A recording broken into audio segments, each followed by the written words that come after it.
Hello friends, welcome to my YouTube channel Stephen Academy में आपका स्वागत है। और दोस्तों, आज का हम वीडियो लेकर आए हैं बीएससी एग्रीकल्चर फिफ्थ सेमेस्टर वालों के लिए। और जैसा कि आप लोगों को पता है कि आप लोगों का जो अगला एग्जाम फिफ्थ सेमेस्टर वालों का जो होने वाला है वो food science, principles of food science and nutrition का होने वाला है। तो इसका वीडियो मैं आप लोगों के लिए लेकर आया हूँ। तो इसमें बहुत इंपॉर्टेंट क्वेश्चंस आप लोगों के लिए होने वाले हैं और लॉन्ग टाइप और शॉर्ट टाइप दोनों टाइप के क्वेश्चंस हैं इसमें। तो आप लोग ज़रूर देखिए, इसमें टिप्पणियाँ भी हैं आप लोगों के लिए। तो वीडियो को पूरा अंत तक जरूर देखिए और वीडियो पसंद आए तो प्लीज़ इसे लाइक कर दीजिए और कमेंट करके आप लोग ज़रूर बता दिया करें कैसी लगी आप लोगों को क्लास। आप लोग कमेंट भी नहीं करते हो, सब्सक्राइब भी नहीं करते हो। वीडियो बहुत से लोग देखते हैं जिन्होंने सब्सक्राइब नहीं किया है, प्लीज़ यार सब्सक्राइब कर लो सभी लोग, ठीक है, जल्दी से चैनल को। और चैनल को लाइक, वीडियो को लाइक और शेयर भी कर दीजिए करिए अपने दोस्तों में, और कई सारे लोगों के पास भी शेयर कर दीजिए करें। और कमेंट में आप लोग ज़रूर बताया करें कि आप लोगों को क्लास कैसी लग रही है, ठीक है। तो ये इसमें हम लोग समझेंगे कि physico chemical properties of milk, milk की जो रासायनिक भौतिक अवस्थाएं होती हैं, मतलब जो प्रक्रियाएं होती हैं वो कौन कौन सी होती हैं और इनमें किन किन क्रियाओं का साथ लिया जाता है। क्योंकि ये अगर देखा जाए तो फूड साइंस का एक मेन चैप्टर है, क्योंकि यहाँ से आप लोगों के क्वेश्चंस बहुत ज़्यादा बनने की संभावना रहती है। तो प्लीज़ इसे देख लीजिए और अंत तक जरूर देखिए। चैनल पर नए हो सब्सक्राइब जरूर करना। और मेरे चैनल पर आप लोगों के लिए इसका जो प्रीवियस ईयर का जो पेपर है वो भी डला हुआ है। आप लोगों ने अगर अभी तक नहीं देखा है तो उसको भी आप लोग देख सकते हैं। चलिए बिना किसी देरी के वीडियो शुरू करते हैं और वीडियो में बात करते हैं physico chemical properties of milk के बारे में। तो यहाँ पर सबसे पहले बात हो रही है हमारी मिल्क के बारे में। तो मिल्क को सबसे पहले यहाँ पर रखा हुआ है। अब मिल्क को दो भागों में बांटा गया है, एक तो वाटर पार्ट्स होता है इसमें और दूसरा होता है, दो पार्ट्स होते हैं। दूसरा होता है टोटल सॉलिड्स, मतलब टीएस। टीएस होता है टोटल सॉलिड। अब टीएस जो होता है, टीएस के फिर से दो भाग होते हैं। तो टीएस के दो भाग कौन कौन से होते हैं? एक तो होता है फैट, दूसरा होता है एसएनएफ। टीएस में दो भाग होते हैं, एक फैट होता है, दूसरा होता है एसएनएफ। एसएनएफ मतलब होता है सॉलिड नॉट फैट, इसमें फैट नहीं होती है। तो इसमें कौन कौन सी चीज़ें होती हैं? तो इसमें क्या होती है? प्रोटीन, लैक्टोज और विटामिन होती हैं, ठीक है। इसके बाद हम बात करेंगे तो जो एसएनएफ होता है इसमें क्या होता है? इसमें मिल्क शुगर पाई जाती है। मिल्क शुगर मतलब कार्बोहाइड्रेट पाई जाती है। अब कार्बोहाइड्रेट जो होती है वो किस रूप में पाई जाती है? तो कार्बोहाइड्रेट जो मिल्क की होती है वो लैक्टोज के रूप में पाई जाती है।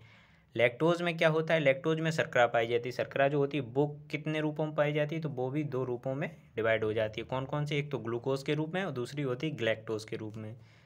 अब जो ग्लैक्टोज होता है हमारा, ये क्या होता है? बुद्धि की तीव्रता को बढ़ाता है, मतलब बुद्धि की तीव्रता के बढ़ाने के काम आता है कौन? ग्लैक्टोज। तो ये आपने इसका मतलब क्लासिफिकेशन तो देख लिया दूध का। इसके बाद बात करते हैं, यहाँ पर कुछ पॉइंट्स मैंने अलग से नोट किए हुए हैं कि जैसे दूध में कमी होती है। तो दूध में कमी किन किन तत्वों की होती है? तो आयरन की, आयोडीन की और विटामिन सी की दूध में कमी पाई जाती है। ये आप लोगों को याद रखने हैं पॉइंट है, ठीक है। इसके बाद बात करें मिल्क प्रोटीन। मिल्क प्रोटीन जो होती है वो कौन कौन सी इसमें पाई जाती है? मिल्क प्रोटीन पाई जाती है। नंबर एक पर केसिन पाई जाती है, एल्बुमिन पाई जाती है और ग्लोबुलिन पाई जाती है। तो तीन पाई जाती हैं। अब तीन में से कौन सी मेजर होती हैं और कौन सी माइनर होती हैं? तो जो केसिन होती है ये आपकी मेजर प्रोटीन पाई जाती है, ठीक है।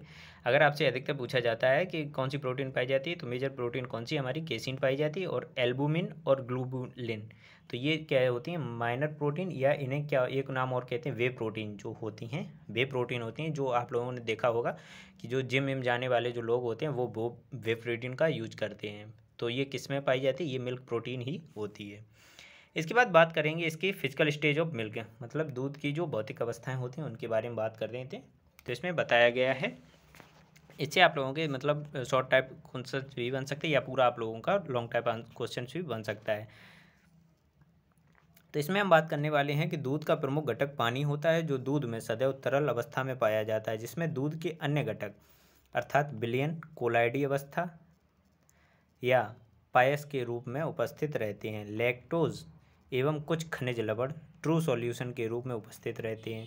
प्रोटीन एवं शेष खनिज लवण कोलाइडी अवस्था में होते हैं, ठीक है। और दूध में वसा सदैव एमल्सन मतलब पायस के रूप में उपस्थित होती है, ठीक है। और मुख्य प्रोटीन जैसे केसिन कोलाइडी न्यूबुलिन के रूप में होती है। और इसके बाद बात करते हैं कि जबकि एल्बुमिन और ग्लोबुलिन कोलाइडी विलयन के रूप में उपस्थित होती है। ये क्या होती है? ठीक है। इसके बाद हम बात करेंगे इसके, जैसे कि इसमें कुछ सॉल्यूशंस पाए जाते हैं वो क्या होते हैं उनके बारे में भी देखते हैं। तो उसमें बताया गया है कि जैसे कि आप लोगों के सॉल्यूशन पाए जाते हैं, यथार्थ विलयन मतलब जो ट्रू सॉल्यूशन होता है वो किसका होता है, मतलब जो विलयन होता है वो चीनी में, जैसे जल में चीनी का विलयन, तो ये क्या कहा जाएगा, ये कहा जाएगा आप लोगों का ट्रू सॉल्यूशन इसे कहेंगे, क्योंकि जल में जो चीनी घुलती है वो पूर्ण रूप से घुल जाती है। अब जो निलंबन होता है, निलंबन क्या होता है, तो निलंबन को इस प्रकार समझिए कि जैसे जल में चौक का मिलाना, जो चौक होती है जिससे ब्लैक बोर्ड पर लिखा जाता था, जल में अगर चौक को मिलाएंगे तो वो दिखेगी। तो यहाँ पर बताया गया है कि यथार्थ विलयन और निलंबन के बीच की अवस्था जो होती है वो कोलाइडी अवस्था कहलाती है। क्या कहलाती है, कोलाइडी अवस्था कहलाती है हमारी। इसके बाद बात करते हैं एक इम्पॉर्टेंट, मतलब ऐसे समझ लीजिए ये टिप्पणी के रूप में पूछा जा सकता है, colour of milk. Colour of milk क्या होता है, इसे किस प्रकार से परिभाषित करेंगे। तो दूध का सफ़ेद रंग दूध में उपस्थित मुख्य प्रोटीन, केसीन एवं वसा के रूप में प्रकाश की किरणों के परावर्तन के कारण होता है, तथा भैंस के दूध का रंग क्रीमी वाइट और गाय के दूध का रंग येलोइश क्रीमी वाइट होता है। ये आप लोगों को पता होगा कि भैंस का जो दूध रंग होता है वो क्रीमी वाइट होता है और गाय के दूध का रंग जो होता है येलोइश क्रीमी वाइट होता है। इसके बाद बात करेंगे कि गाय के दूध का पीला रंग दूध में उपस्थित कैरोटीन के कारण होता है। यह कैरोटीन दूध में हरे चारे से आती है। कैरोटीन वसा में घुलनशील है तथा कैरोटीन एक वर्णक पिगमेंट होता है। कैरोटीन क्या है, एक वर्णक के रूप में कार्य करती है। कैरोटीन विटामिन ए का पूर्णगामी होता है। कैरोटीन में क्या पाया जाता है, अब विटामिन ए पाई जाती है इसमें। इसके बाद बात करेंगे कि दूध में जब हम छेना या पनीर बनाते हैं तो हमें वे का रंग ग्रीनिश येलो होता है। यह ग्रीनिश येलो रंग राइबोफ्लोविन के कारण हो जाता है। किसके कारण हो जाता है, ग्रीनिश येलो जो रंग हो जाता है ये हमारा राइबोफ्लोविन के कारण हो जाता है। इसके बाद बात करेंगे हम flavour of milk. Flavour of milk मतलब दूध का जो सुबास होता है, दूध का सुबास इसे कहते हैं फ्लेवर ऑफ मिल्क। फ्लेवर में क्या होता है, फ्लेवर में दो चीज़ें आती हैं, एक तो आता है स्मेल, दूसरी आती है टेस्ट आती है, ठीक है। इसके बाद क्या होता है, पहली आती है स्मेल और दूसरी आती है टेस्ट। इसमें होता है स्वाद एवं गंध को मिलाकर सुबास कहते हैं। स्वाद और गंध को मिलाकर सुबास कहते हैं। तो दूध का स्वाद लैक्टोज के कारण मीठा होता है। लैक्टोज एक दुग्ध शर्करा है जो ग्लूकोज और गैलेक्टोज दो अवयवों से मिलकर बनी होती है। ये क्या होती है, जो ग्लूकोज और गैलेक्टोज से मिलकर अवयवों से मिलकर बनी होती है। लैक्टोज एक दुग्ध शर्करा होती है। मैंने अभी आप लोगों को ऊपर इसका क्लासिफिकेशन दिखाया हुआ था, आप लोगों ने देखा था, उसे देख लीजिए, समझ लीजिए। इसके बाद बात करते हैं कि लैक्टोज क्या होता है, कि लैक्टोज को ही दुग्ध कार्बोहाइड्रेट भी कहा जाता है। दूध में जो कार्बोहाइड्रेट पाया जाता है उसे क्या कहते हैं, तो लैक्टोज कहा जाता है। इसके बाद बात करेंगे कि दूध में फ्लेवर में फैटी एसिड एवं फॉस्फोलिपिड का भी योगदान होता है। ब्यात की अंतिम अवस्था में दूध का स्वाद नमकीन होता है तथा क्लोराइड की मात्रा अधिक होने के कारण इस दूध में लैक्टोज की मात्रा कम हो जाती है, तथा थनैला रोग से पीड़ित पशु के दूध में भी लैक्टोज की मात्रा कम और क्लोराइड की मात्रा अधिक हो जाती है, जिस कारण दूध का स्वाद नमकीन हो जाता है और खीस का स्वाद नमकीन हो जाता है इसी कारण से, ठीक है। तो ये सब बातें आप लोगों को याद रखनी है। इसके बाद बात करते हैं, ये इंपॉर्टेंट टॉपिक भी यहाँ से पूछा जाता है क्वेश्चन कि स्पेसिफिक ग्रेविटी ऑफ मिल्क, मतलब दूध का जो अपेक्षित घनत्व होता है वो क्या होता है और किस प्रकार से होता है। तो दूध का जो अपेक्षित घनत्व होता है, यहाँ पर बताया गया है इसकी परिभाषा कि किसी वस्तु का अपेक्षित घनत्व उस वस्तु का घनत्व तथा उसी तापमान वाले पानी के घनत्व वाले अनुपात से होता है। पानी का घनत्व जैसे 1 होता है तो किसी वस्तु के इकाई आयतन के भार को घनत्व कहते हैं। किसी वस्तु के इकाई आयतन के भार को क्या कहा जाता है, घनत्व कहा जाता है। अब यहाँ पर साइड में कुछ यहाँ पर जो नोटिस आप लोगों के लिए यहाँ पर देखिए, आप लोगों को यहाँ पर बताया गया है। तो 1 पॉइंट यहाँ पर देखिए पहले नंबर पर लिखा है कि 1.0828 से 1.030 से लेकर ये जो होता है किसका होता है, गाय का जो होता है अपेक्षित घनत्व होता है। अब भैंस का दूध का जो अपेक्षित घनत्व वो कितना होता है, तो 0.030 से 1.032 ये लिखा हुआ है, ये किसका होता है, बुफैलो का अपेक्षित घनत्व होता है। वाटर का अपेक्षित घनत्व 1 होता है। इसके बाद आता है सपरेटा मिल्क। सपरेटा मिल्क का होता है 1.037 होता है सपरेटा मिल्क का। इसके बाद आता है कि फैट में 0.93 होता है। फैट में 1.666 ये होता है लैक्टोज में। इसके बाद बात आती है 1.346 ये होता है प्रोटीन में, और 4 से 12 जो होता है ये होता है मिनरल्स में। वाटर में सबसे अधिक होता है। वाटर्स में क्या होता है, जो सपरेटा मिल्क होता है ये मतलब जो ग्रेविटी होती है ये सबसे अधिक होती है, ठीक है। ये बात आपको यहाँ बताएगी। इसके बाद बात करते हैं कि दूध का जो अपेक्षित घनत्व होता है वो 60 अथवा 68 डिग्री फ़ारेनहाइट पर ज्ञात किया जाता है। दूध का अपेक्षित घनत्व निकालने के लिए दूध को दोहने के कम से कम 1 घंटे बाद ज्ञात किया जाना चाहिए, अन्यथा अपेक्षित घनत्व का मान सही नहीं आता है। तो दूध का अपेक्षित घनत्व ज्ञात करने की निम्नलिखित विधियाँ हैं। अब दूध के जो अपेक्षित घनत्व निकाल सकते हैं वो किन किन विधियों द्वारा निकाल सकते हैं, इसकी 3 विधियाँ हैं। नंबर 1 अपेक्षित घनत्व बोतल द्वारा, एक वेस्टफॉल बैलेंस द्वारा, दूसरा होता है लैक्टोमीटर द्वारा। तो ये 3 प्रकार की विधियों को अपनाकर क्या करते हैं, दूध का अपेक्षित घनत्व निकालते हैं। इसके बाद बात करते हैं कि दूध का अपेक्षित घनत्व निकालने की। इसमें बताया गया है कि दूध का अपेक्षित घनत्व निकालने की तीनों विधियों की अंतिम विधि जो होती है, अब अंतिम विधि कौन सी थी, अभी आप लोग देख सकते हैं लैक्टोमीटर द्वारा जो बताया हुआ था। तो अंतिम विधि अत्यधिक प्रचलित एवं सरल है। अब लैक्टोमीटर द्वारा विधि का अपेक्षित घनत्व ज्ञात करने का सूत्र जो होता है निम्नलिखित होता है। तो लैक्टोमीटर द्वारा हम दूध का अपेक्षित घनत्व किस प्रकार से ज्ञात कर सकते हैं, तो इसमें बताया गया है यहाँ पर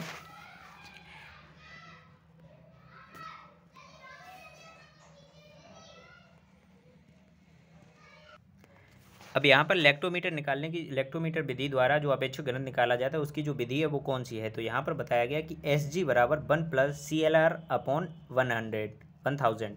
तो यहाँ पर बताया गया है, तो यहाँ पर जहाँ पर क्या होता है, CLR जो होता है वो करेक्ट लैक्टोमीटर रीडिंग होती है और Sg का जो मतलब होता है वो स्पेसिफिक ग्रेविटी होती है। ठीक है, इसके बाद बात करेंगे यहाँ पर गाय के दूध का अपेक्षित घनत्व जो होता है वो 1.028 से 1.03 तथा भैंस के दूध, यहाँ पर आप लोग देख सकते हैं ये जो रीडिंग यहाँ पर लिखी हुई है अपेक्षित घनत्व 1.028 से 1.03 तथा भैंस के दूध का जो होता है अपेक्षित घनत्व 1.03 से 1.032 एवं सपरेटा दूध का जो होता है 1.037 होता है। तो ये क्या था, ये अपेक्षित घनत्व होता है इसका। ठीक है, इसके बाद हम लोग बात करेंगे कि यहाँ पर कुछ पॉइंट नोट किए गए हैं कि दूध में जल के अतिरिक्त जल से अधिक घनत्व वाले जो अन्य अवयव होते हैं वो उपस्थित होते हैं, इसलिए दूध को अपेक्षित घनत्व जल से अधिक होता है, अर्थात जल से दूध भारी होता है। क्या जल से क्या होता है, दूध जो होता है वो भारी होता है हमारा। ठीक है, यहाँ पर बात करेंगे दूध के विभिन्न अवयवों का जो अपेक्षित घनत्व होता है वो निम्न प्रकार से होता है। अब अपेक्षित घनत्व जो यहाँ पर बताया गया वो कितना बताया गया, देख सकते हैं आप लोग कि यहाँ पर जो बसा का अपेक्षित घनत्व बनाया गया है 0.93 बताया गया है, मिनरल वाटर का 4.12 बताया गया है, वाटर का 1 बताया गया है, SNF का जो होता है वो 1.616 होता है। ये अपेक्षित घनत्व इसका दिया गया है। इसके बाद बात करते हैं यहाँ पर कि अगर दूध को किस विधियों से द्वारा, कुछ विधियां यहाँ पर कुछ पॉइंट बताए गए हैं कि अगर दूध को दोहने के पश्चात कुछ समय के लिए रख दिया जाता है तो दूध का अपेक्षित घनत्व बढ़ जाता है। इस क्रिया को रैकिंगल प्रोसेस भी कहते हैं। इस क्रिया क्या कहते हैं, रैकिंगल प्रोसेस कहा जाता है, क्योंकि सर्वप्रथम इस प्रक्रिया को रैकिंगल नामक वैज्ञानिक ने 1883 में ज्ञात किया था। दूध के अपेक्षित घनत्व में जो वृद्धि होती है उसके मुख्य 2 कारण होते हैं। दूध के जो अपेक्षित घनत्व में जो वृद्धि हो जाती है उसके जो होते हैं वो निम्नलिखित 2 कारण होते हैं। तो पहला कारण क्या होता है कि दूध दुहते समय वायु दूध में प्रवेश कर जाती है, वह दूध को रखने पर दूध से निकल जाती है। नंबर 2 पर दूध को वायुमंडल के तापक्रम पर रखने पर उसमें उपस्थित वसा की कुछ मात्रा ठोस रूप में परिवर्तित हो जाती है, जिसके कारण दूध का अपेक्षित घनत्व बढ़ जाता है। ठीक है, इसके बाद बात करेंगे कि दूध को अपेक्षित घनत्व को प्रभावित करने वाले जो कुछ कारक होते हैं उनको बारे में देख लीजिए। जो इसको प्रभावित करते हैं अपेक्षित घनत्व को, वो कौन कौन से कारक होते हैं। नंबर 1 आता है कि दूध में वसा की मात्रा। नंबर 2 पर आता है दूध में ठोस पदार्थ की मात्रा। नंबर 3 पर आता है दूध का टेम्परेचर। नंबर 4 पर आता है दूध को संचय करने का टेम्परेचर एवं जो समय होता है वो बहुत ही इंपॉर्टेंट होता है। अब यहाँ पर आप लोगों से पूछी जा सकती है एक टिप्पणी के रूप में कि फ्रीजिंग पॉइंट ऑफ मिल्क क्या होता है। दूध का हिमांक जिसे कहते हैं फ्रीजिंग पॉइंट ऑफ मिल्क, तो दूध का हिमांक जिसे कहते हैं, तो यहाँ पर बताया कि वह टेम्परेचर जिस पर कोई द्रव ठोस अवस्था में बदल जाता है वह उस पदार्थ का हिमांक कहलाता है। ठीक है, तो पानी 0 डिग्री सेल्सियस पर ठोस में बदल जाता है, इसलिए पानी का हिमांक 0 डिग्री सेंटीग्रेड होता है। ठीक है, इसके बाद बात करेंगे कि किसी द्रव पदार्थ का हिमांक उसमें उपस्थित घुलनशील अवयवों के ऊपर निर्भर करता है। दूध में कई अवयव घुलनशील अवस्था में होते हैं, जैसे लैक्टोज व खनिज पदार्थ मिनरल मैटर। ये घुलनशील पदार्थ दूध के हिमांक को कम कर देते हैं, अतः दूध का हिमांक जल की तुलना में कम होता है। दूध का औसत हिमांक -0.55 डिग्री सेंटीग्रेड होता है और दूध में पानी मिला देने से दूध का हिमांक बढ़ता है तथा अतः हिमांक परीक्षण द्वारा दूध में पानी की मिलावट का पता आसानी से लगाया जा सकता है। ठीक है, तो इसके बाद हम बात करेंगे कि इस परीक्षण में जो क्या होता है, ये इंपॉर्टेंट पॉइंट्स हैं इसलिए मैं आप लोगों को बता रहा हूँ। इस परीक्षण द्वारा दूध में 1% तक की पानी की मिलावट का आसानी से पता लगाया जा सकता है। दूध में पानी की मिलावट का पता लगाने के लिए यह विधि सबसे अच्छी मानी जाती है। ठीक है, तो दूध में पानी का पता लगाने के लिए यह विधि सबसे अच्छी मानी जाती है। और दूध का हिमांक ज्ञात करने के लिए जिस उपकरण का उपयोग किया जाता है उसे क्या कहते हैं, तो उसे हर्ट-बर्कली स्कोप कहते हैं। हर्ट-बर्कली स्कोप कहते हैं। और मैस्टाइटिस मिल्क, थनैला रोग से ग्रसित पशु का दूध जो होता है, इसका जो हिमांक होता है वो सामान्य दूध के बराबर ही होता है। मैस्टाइटिस मिल्क मतलब जो थनैला रोग से ग्रसित पशु का जो दूध होता है उसका हिमांक कितना होता है, इस सामान्य दूध के बराबर ही होता है। अब यहाँ पर दिया गया कुछ इनका जो SNF वगैरह जो दिया गया है ये देख लीजिए। जो टोन्ड मिल्क होता है इसका फैट और SNF कितनी होती है, तो इसमें होती है 3% फैट और 8.5% SNF पाया जाता है। डबल टोन्ड मिल्क होता है, इसमें 1.5 से 9% तक SNF पाया जाता है।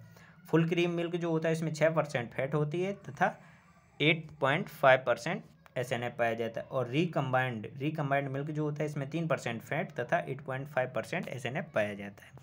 अब जो होता है क्या होता है, रिकंस्ट्रक्टेड मिल्क जो होता है ये क्या होता है, इसे आप लोग बता सकते हैं। तो जो पाउडर के द्वारा जो दूध तैयार किया जाता है उसे रिकंस्ट्रक्टेड मिल्क कहा जाता है। ठीक है, ये पॉइंट भी आप लोगों को याद रखना है। इसके बाद बात करते हैं नेक्स्ट टॉपिक की। तो यहाँ पर दिया गया है कि boiling point of milk. Boiling point of milk क्या होता है, तो वह तापमान, इससे आप लोगों की टिप्पणी पूछी जा सकती है 5 नंबर में। तो वह तापमान जिस पर कोई द्रव पदार्थ उबलने लगता है उसे उस द्रव पदार्थ का क्वथनांक कहते हैं, मतलब बॉइलिंग पॉइंट कहा जाता है। हिंदी में उसे कहते हैं क्वथनांक। तो शुद्ध जल का बॉइलिंग पॉइंट जो होता है वो होता है -100 डिग्री सेंटीग्रेड होता है। ठीक है, 100 डिग्री सेंटीग्रेड होता है। परंतु दूध में विभिन्न पदार्थ घोले होने के कारण दूध का बॉइलिंग पॉइंट जल से अधिक होता है। सामान्यतः दूध का बॉइलिंग पॉइंट -100.15 डिग्री सेंटीग्रेड होता है। ठीक है, दूध का बॉइलिंग पॉइंट, ये आप लोगों को याद रखना है। और एक निश्चित तापमान पर दूध एवं जल की बराबर मात्राएं गर्म करने पर दूध पहले उबलने लगता है, क्योंकि जल की तुलना में दूध की विशिष्ट ऊष्मा जो होती है ये अधिक होती है। तो दोस्तों ये मैंने क्लास आप लोगों के लिए बहुत इंपॉर्टेंट इसमें टॉपिक दिए गए और आप लोगों की मतलब जो शॉर्ट नोट्स भी पूछे जाते हैं उनसे भी रिलेटेड कुछ क्वेश्चंस हैं और लॉन्ग आंसर टाइप भी कुछ क्वेश्चन है। अगर आप लोग पूरी क्लास कर लेंगे तो निश्चित आप लोगों को 1-2 क्वेश्चन इसमें पेपर में देखने को इससे मिलेंगे। तो आई होप क्लास आप लोगों को अच्छी लगी हो तो कमेंट्स करके आप लोग जरूर बता दिया करें। और अगर आप लोगों ने चैनल सब्सक्राइब नहीं किया तो चैनल को सब्सक्राइब जरूर कर लीजिए। आप लोग चैनल को सब्सक्राइब भी नहीं कर रहे हैं, सब्सक्राइब जरूर कर लीजिए चैनल को। वीडियो अच्छा लगे तो प्लीज़ इसे लाइक करिए और सब्सक्राइब करके जरूर बताइए और कमेंट करके जरूर बताइए कि आप लोगों को वीडियो कैसा लगा। चलिए मिलते हैं आप लोगों को और अन्य क्लासें भी मैं आप लोगों के लिए जरूर लेकर आएंगे। मिलते हैं नेक्स्ट क्लास में, नेक्स्ट वीडियो में। तब तक के लिए धन्यवाद।